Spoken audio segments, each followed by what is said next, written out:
Very good morning, my dear friends. Lime Lyrics morning மெசேஜில் உங்களெல்லாம் சந்திக்கிறதுல ரொம்ப சந்தோஷம், பெருமை. இன்றைக்கி நாம் பார்க்கக்கூடிய டாபிக் ரிலாக்ஸேஷன். எல்லாருக்குமே ஒரு டென்ஷன், ஒரு ஸ்ட்ரெஸ்ஸு, ஒரு மென்டல் எஜிடேஷன் இதெல்லாம் இருந்துகிட்டே இருக்குது. ஒரு கன்ஃபியூஷன். நமக்கு ஏன் இப்படி இருக்குது, ஏன் எனக்கு மட்டும் நடக்குது? நாம் செல்வத்தை தேடி, பதவியை தேடி, பட்டத்தை தேடி அப்படியே ஓடிட்டே இருக்கோம். நம்மளுடைய தேடுதல் நிற்கிறதே கிடையாது. The more the search, the more the confusion, mental agitation, there is no room for mental solace. So if you spend your life chasing wealth and safety, your heart will never relax.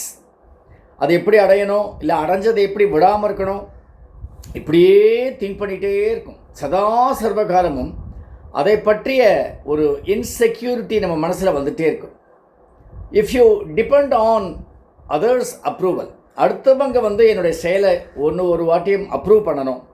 இது இந்த வீடு ஒத்துக்குமா, இந்த தெருவில் இருக்கிறவங்க ஒத்துப்பாங்களா, இந்த ஊரில் இருக்கிறவங்க ஒத்துப்பாங்களா, என்னுடைய நண்பர்கள், என்னுடைய சொந்தக்காரங்கள், என்னுடைய ஆஃபீஸில் இருக்கிறவங்க இவங்களாம் ஒத்துப்பாங்களா, இந்த சமுதாயம் ஒத்துக்குமா?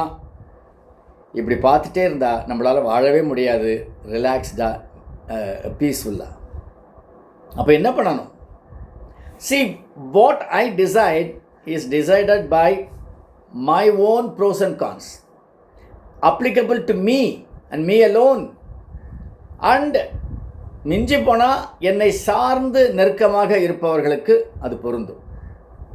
அதை தாண்டி அவர் என்ன நினைப்பார், இவர் என்ன நினைப்பார், அந்த 4 பேர்னு சொல்கிறோம் இல்லையா, அந்த 4 பேர் என்ன நினைப்பாங்க, அது ஒரு நாளும் நமக்கு நிம்மதியை தராது.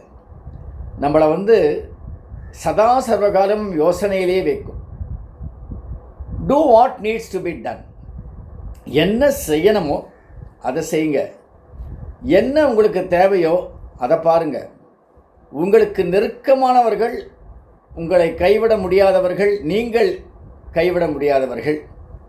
Because we cannot live alone apart from them, or they cannot leave you.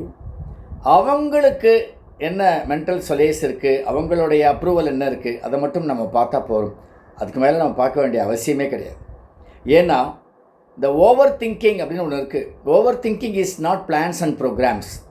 நான் பிளான் பண்ணுறேன், இதை பண்ண போகிறேன், அதை பண்ண போகிறேன், நான் இதெல்லாம் சாக் அவுட் பண்ணுறேன் அப்படின்லாம் பண்ணுறவங்க என்ன பண்ணுவாங்க, இதை திங்க் பண்ணிகிட்டே இருப்பாங்க. They spend more time in planning, programming, over thinking, but they never jump into action.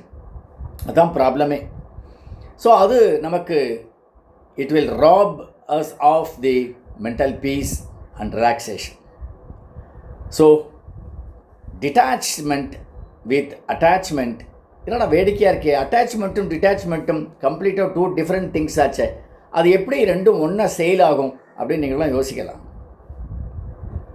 Attachment இருக்கிற அதே நேரத்தில் நமக்கு மைண்டு, பிகாஸ் அட்டாச்மெண்ட் அப்படிங்கிறது அது ஒரு ரோல் பிளே. எனக்கு வேண்டியவர்களுக்கு நான் இருக்கின்றேன் என்பதை காட்டுவது, நான் இருப்பதால் அவர்கள் நிம்மதியாக இருக்கிறார்கள் என்பதை உணர்த்துவது, இதெல்லாம் அட்டாச்மெண்ட்டில் வரும். ஆனால் பை மைண்ட் லெவல் நீங்கள் டிட்டாச்சாக இருக்க பழகிட்டீங்க. Because the mind can be trained all the time, it can be rewired. இந்த மென்டல் ரீவயரிங் அப்படிங்கிறது சப்கான்ஷியஸ் மைண்டில் ஒரு மிகப்பெரிய டெக்னிக். ஸோ எல்லாம் செஞ்சுட்டு எதுவுமே செய்யாத மாதிரி மனசுக்குள்ளே ஆனந்தமாக நீங்கள் இருக்கும்பொழுது அந்த ரிலாக்ஸேஷன் உங்களுக்கு வரும். That is the way to live in peace.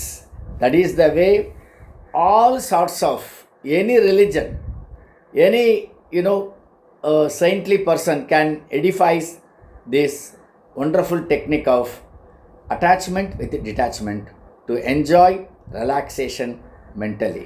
All the best, my dear friends.